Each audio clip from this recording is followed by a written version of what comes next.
I'm rambling, so you can, if you want to direct my comments, certainly do so. But I'm still hung up on voodoo marketing. I think you're onto something there. Yeah, it's your Louisiana roots coming out there. it is. So I want to introduce Tom Lagarde with CLD Partners here. And Tom and I have known each other for years, and he's been a wonderful client of our firm. And the whole point of this conversation is I want to have a little bit of a historical journey of CLD Partners and PS Quote, the two brands that you guys use to go to market, and teach people a little bit about what you've been able to accomplish from a digital marketing standpoint, even beyond digital marketing. And this is not a, hey, look what USDP did. This is more about your journey. So I think it'll be really interesting. I'm looking forward to the conversation. So with that said, give me a little intro on CLD Partners and how you guys got started. No, it's interesting you say it's about our journey, because that's something we learned from you in the storyboard process, right? It's about your clients. It's about the hero journey. So Right. I You paid attention, man. years ago, I have a good memory, at least I used to. No, CLD Partners, we are an IT professional services firm, and we focus on implementing Financial Force's suite of tools. Now, Financial Force is a product company that builds products that are focused on professional services firms on top of the Salesforce platform. So they've got a professional services automation tool. They've got financial system. They've got revenue recognition engine, et cetera. And that's been our focus for the last 12 years is implementing their technology, mostly in the upper mid-market in the enterprise space. So clients that you would recognize, Adobe and MasterCard and DocuSign, Talon, et cetera. So mostly a lot of technology firms that have captive services. So we'll implement technology for their services divisions. So we do those implementations, and we also we have a sort of what we call an IP-led services model. So over the last 12 years, we've been doing this, and we've developed a lot of our own IP, or what a lot of folks call accelerators. So when we do these implementations or do this work, we bring accelerators to our work, and so that's a big sort of competitive advantage, we think. We've also taken some of that IP that we've developed over the last 12 years, and we started off a division of our company that's a product business, and we know products and services are different, so we do have sort of a wall, between the organizations. But we developed a professional services quoting and estimation tool called PS Quote. And that grew out of many years of learning and developing expertise in that space. And so we've got a product group now that's really starting to take off that we're very excited about. So we implement Financial Force technology. We implement PS Quote. And we also do some work around ancillary tools in the Salesforce ecosystem. So Conga, for instance, is another product that we've worked with, DocuSign as well. So a sophisticated services firm, or a firm that has services, consulting, staffing of people, all that kind of stuff, thinking about how do we take our game to the next level. They're doing the research. They come across Financial Force as a tool. Hey, we can implement this with Financial Force. We can implement, or we can find a consultant to help us. What's out there in the world? They begin doing research, asking for referrals, and they might come across CLD as a result. Yeah, that's exactly right. Now that's been sort of a shift over time. So when we first started the organization, Financial Force was a very young company. They had just gotten started in 2010 or so. We started in 2010, and we were the first partner to implement their PSA tool, Financial Force PSA. So we kind of grew with them. And in the early days, for many years, for both CLD and other partners that were in their channel, the work that we did came not through our own marketing efforts, at all. It was through our relationship and the good work that we were doing for clients. And so we were very much dependent upon, leads that were coming directly from Financial Force. And it was, a great relationship, and still is today. They got a lot of value out of the fact that we delivered very well, especially earlier on in some very large companies that became foundational clients for them. Well, of course, we benefited from the fact that we had a very low cost of sale and low marketing. We had some predictable growth, because as they grew, our book of business grew. So over time, as they got larger as an organization, and they're very much the leader in the professional services automation tool space, that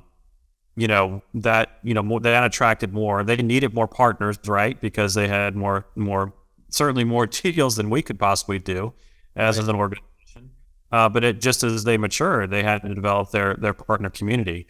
So, and of course, they developed their own professional services function as well. And SaaS companies don't want to do, they don't want to grow their professional services too much and have that revenue, be too much a part of their business. And so, but the fact is that over time, we felt like we needed to be the masters of our own, destiny, so to speak, from a marketing and selling perspective, and not be so reliant upon basically takers, right, of leads from them. So the model you talk about, where companies come in, they research the tools, they think about how do we want to do the implementation.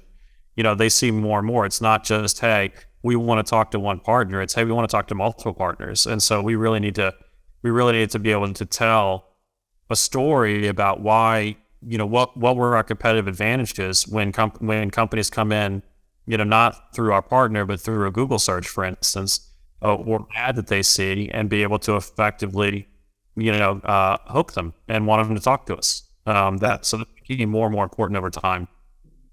Yeah. So those first years of the company, leads are falling into your lap from Financial Force. They need you, you need them. And then over time, it's just the discovery of, hey, it might be helpful to have a marketing wing of what we do, because we need to find people out searching Google, in addition to asking Financial Force, hey, who should we work with?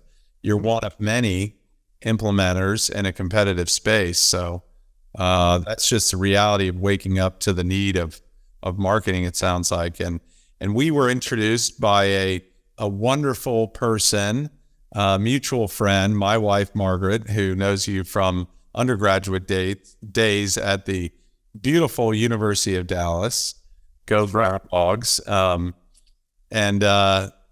we hit it off, and, we started talking about business problems and what we do and what you guys do, and decided to essentially start with that lead generation. How can you use the website, your older version of the website that you had? How can you find people via Google search and whatnot? And that's really where we started, was lead generation.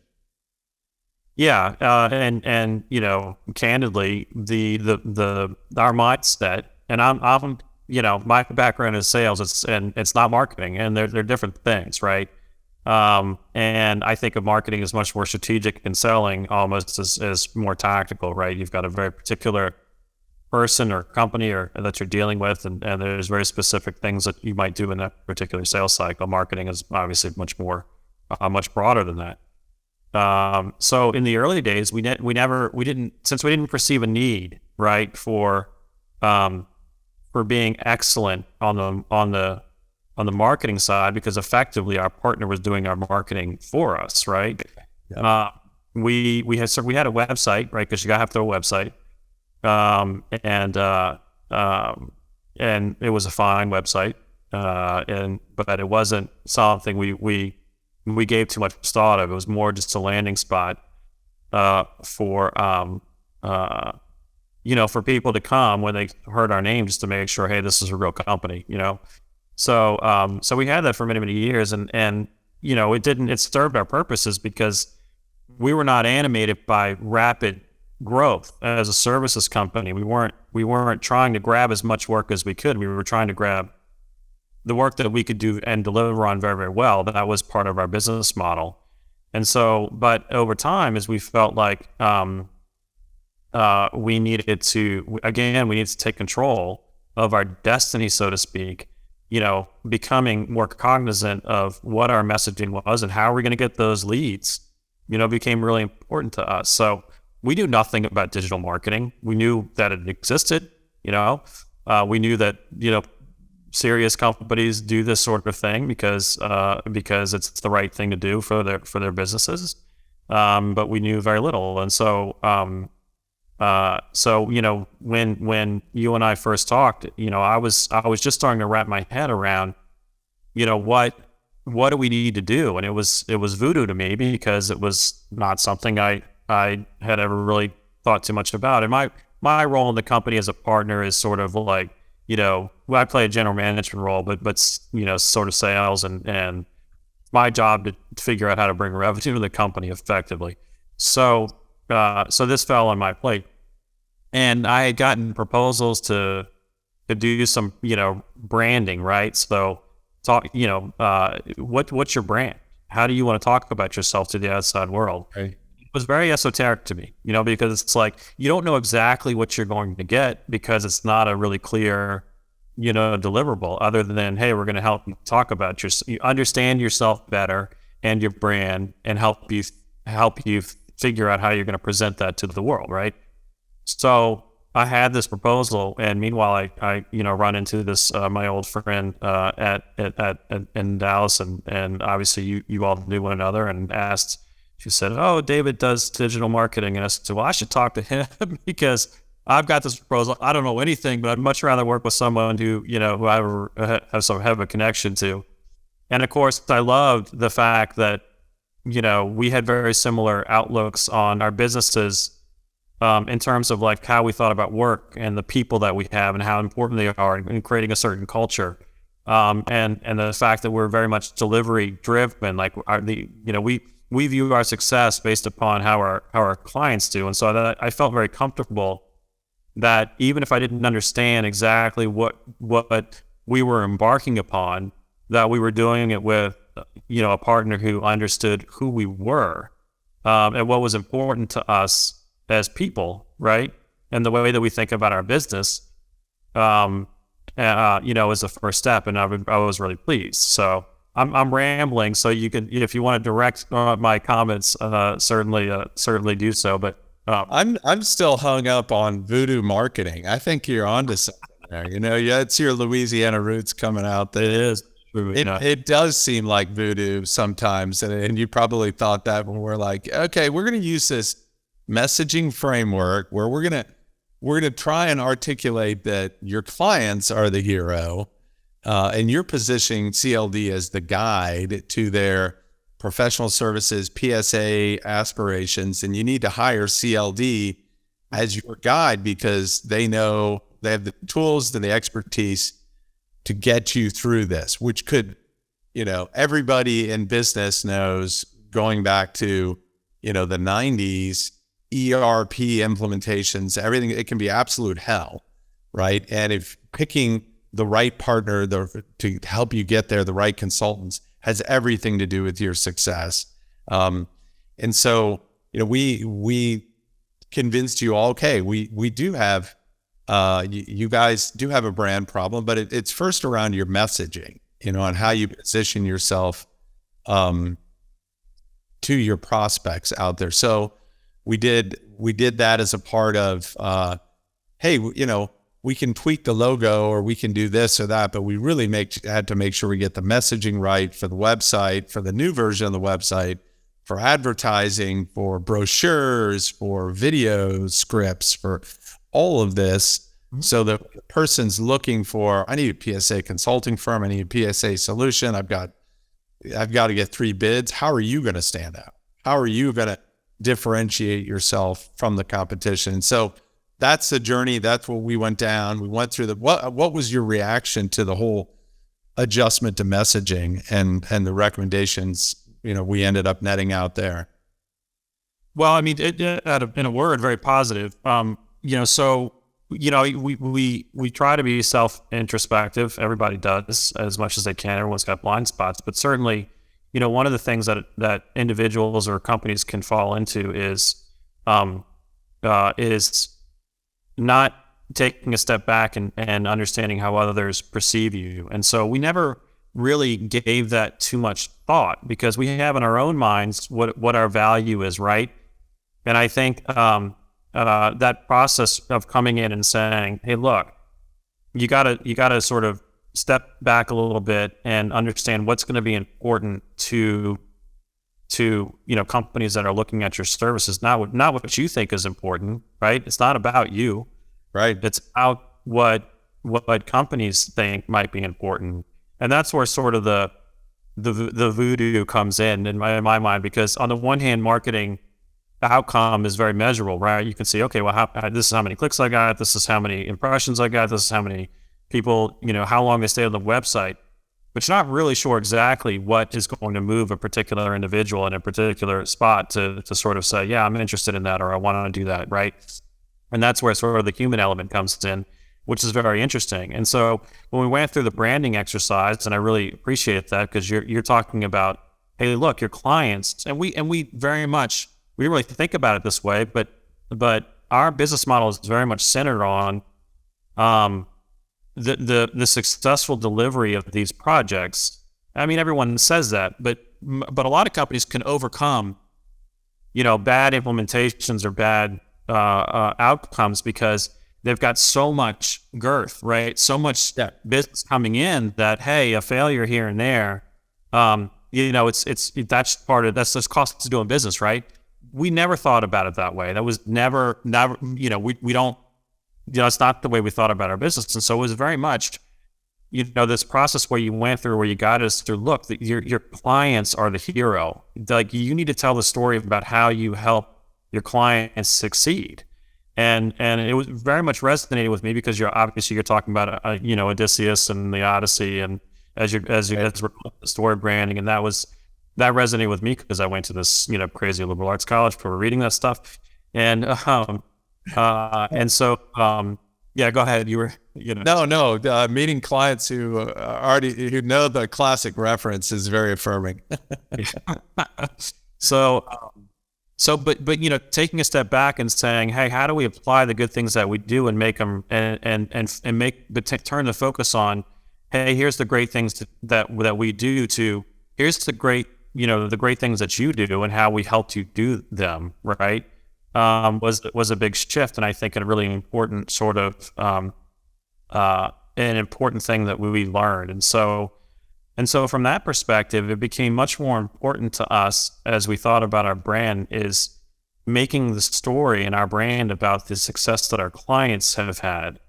And so we really must try to focus as much as we can on what are the things that we're doing and why are these people being successful, and how we help them. And so I think that was a really important process to go through to really sort of change our thinking, coming from, we don't have to worry about that, right? Someone else is doing our marketing and selling for us, to really thinking about what is this, how do we make what we do important to someone else and to their success, as opposed to our success, because that was a big shift, and I think a really great really great process to go through, right?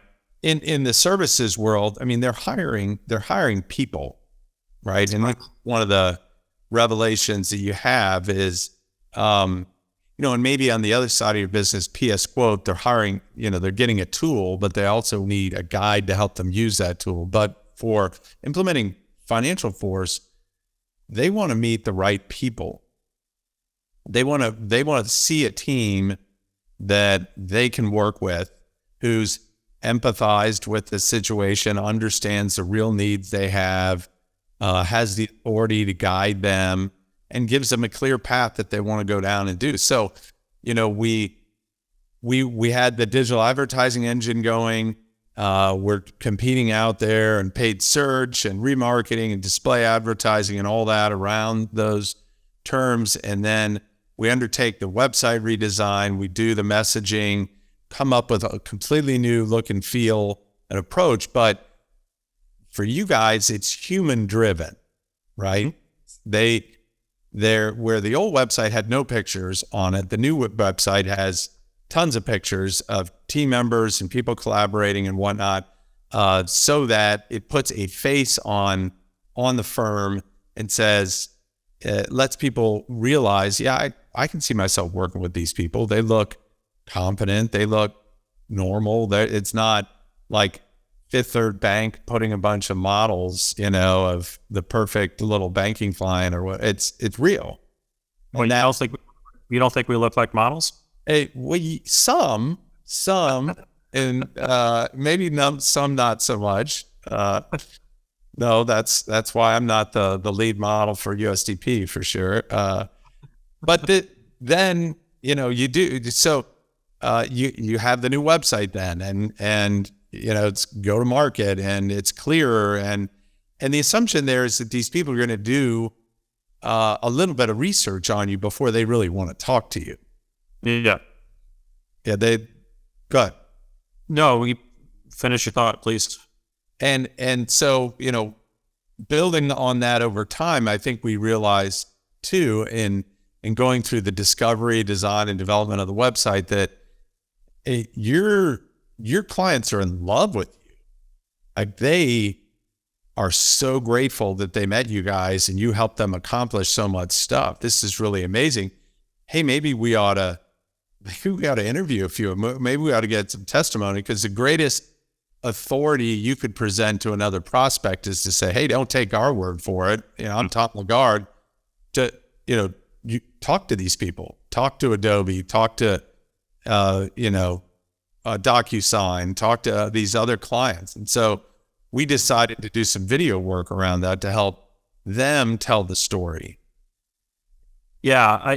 And that was, it's kind of you to say that, because you had the chance to meet some of our clients, and we feel very blessed to have a number of clients that have been with us a long time, that have been very, very happy and gracious about providing references and doing helping us with our marketing and sales. We very much, to your point, when you sell a product, there's a certain amount of just the where you're talking about, value, features, features, functions, of trying to meet the needs of solve a particular problem, right? But you've got an actual thing there that does a certain thing, right? That you can use to measure, that you can measure in a certain sense. With consulting, it's not. It is all about people, and we'd much rather have someone else tell our story than us, because it's more, it's real. It's more real, right? Yeah. So we felt like, hey, let's try to capture the good words and the stories from our customers about the partnerships that we've had, and so we'd come up with this idea of, hey, let's bring some of our old clients together in a spot, and have you guys at US Digital Partners talk to them and interview them and see what they have to say, and showcase them.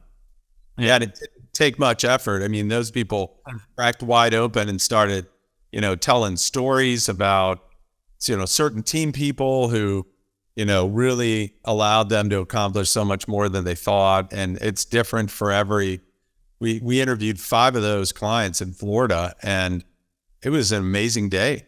I mean, you just kind of sat back. I did the interviewing and away they went. They were just so grateful. But it does, and I love what we ended up with on the website. I love the look and feel of it. I like the naturalness of it, if that's a good word to use, in the sense that they're real people. They're our people, and those photos, they're our clients. They're actual clients. It's not. It's we want to be a very we want to present a very natural and sort of real face to our clients, and we think that the way that we approach things from a branding and a website perspective does that, right? and we're just and when we're grateful to our clients in the sense that we've had, from the get go, we've had these wonderful clients that have been not only willing to sort of do stuff for us when we ask them, but reach out and write a note about how something that we did was helpful to them, and that's you don't see that everywhere, and that's that's a credit to obviously the team here, but also to the character of the people that we're working with, right? That take the time, take time to go say, hey, thank you for this, or this team member went above and beyond, or what have you. So y'all did a great job of capturing that, we thought about doing video, and video is important, and because you want to create something real, right? Yeah. And people like looking at videos, but we didn't have the wherewithal to do that. We didn't have any idea what to do, and but your team there did a it was very much hands off for us. It was like, hey, here are some really great people, right, who are willing to talk about their journey and how we participated in that, and can you go make something great out of it? And that was it from our perspective. And then y'all came up, what came out was awesome. So let's talk about the length of time here, and the sort of the cost, not real dollars, but associated. So we met in I think it was 2019. Before COVID kicked in, and then, pursued these projects through COVID, and we're even shooting down in Florida the fall of 2020. So here we are in 2023. This is really, it takes a while to build out these marketing assets and get your own voodoo going, right? Yeah, and it's interesting, because it takes some time just to sort of figure out what the right messaging is, right? So we had internal,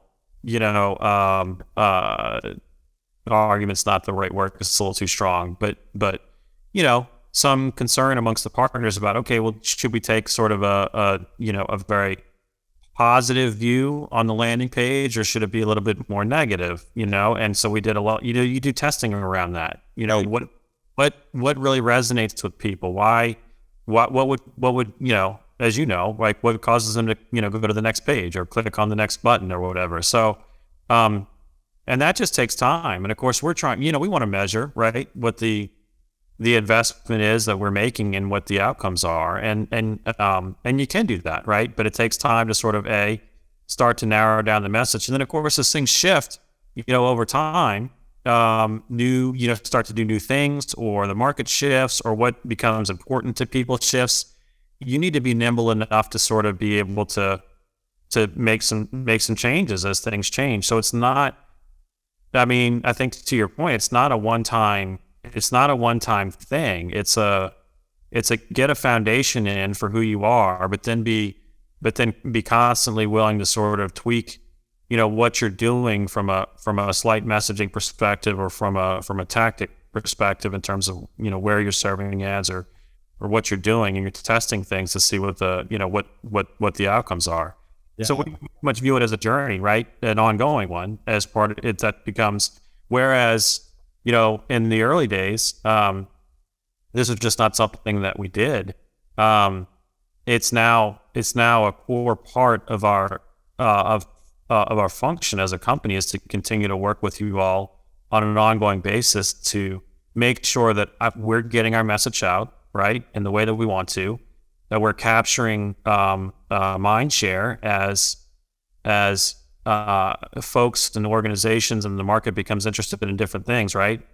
And that's just an ongoing thing. And so we can, we're at a stage where we feel very much like now having 3+ years into this, we feel very confident that we control our own destiny, so to speak. Like we have enough enough folks that are coming in through our own efforts, right, and the USTP's efforts, to make sure that we have a viable business, and that the people that we have that have been with us 10, 8, 9, 10, 11 years and longer, and their families have a place at CLD.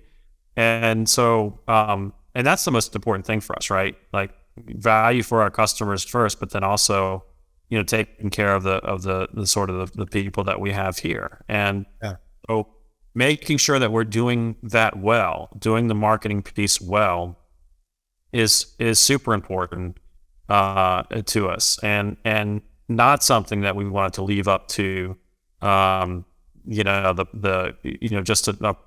partnership, right, which is great, but they have different needs, different things that are important to them, and that might be different than what's important to us. And so over time, that's become, again, over the course of 3+ years, we feel really good that we're in a good spot to control things for ourselves and our own business. And yeah, that's great.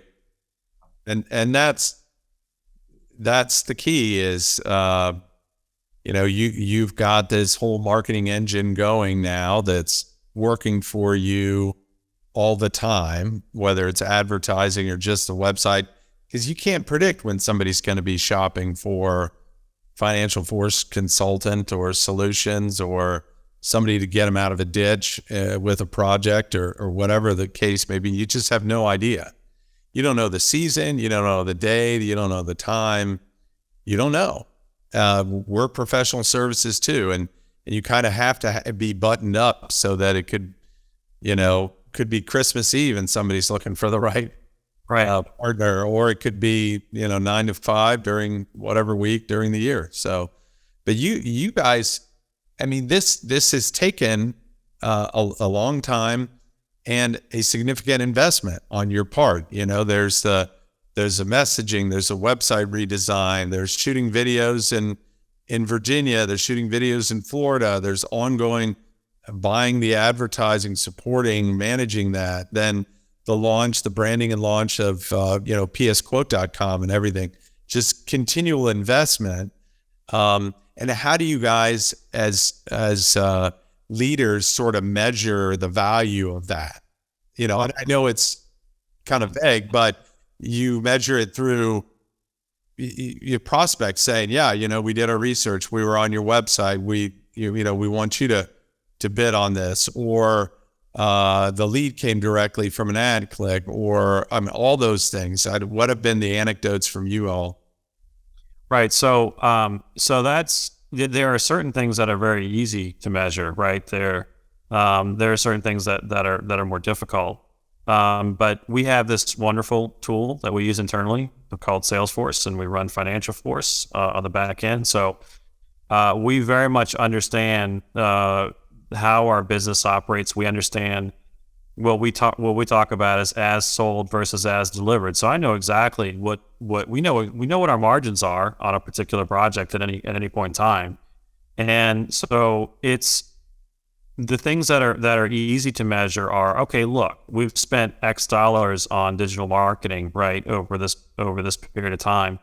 What companies have come in through those efforts, and we can see how do they get to us, right? And then it's fairly straightforward to say, okay, well, did we make more money just in terms of hard costs? Yeah.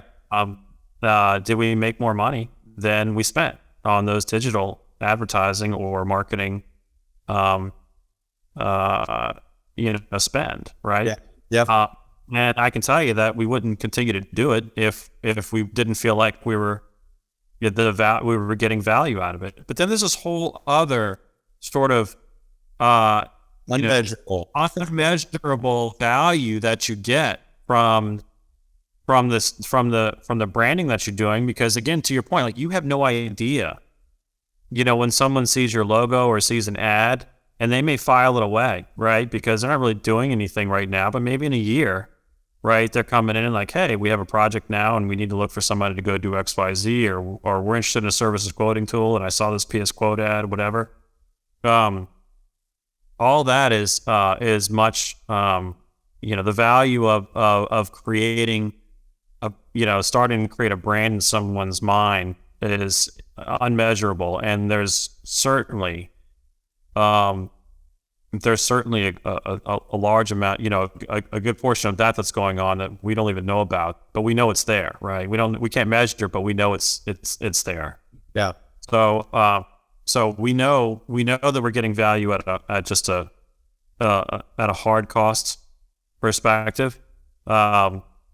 Just from the leads and the business we know that came in through the digital marketing efforts. And then there's this whole other area that we know we're getting value out of that it's just gravy, right? Yeah. Yeah.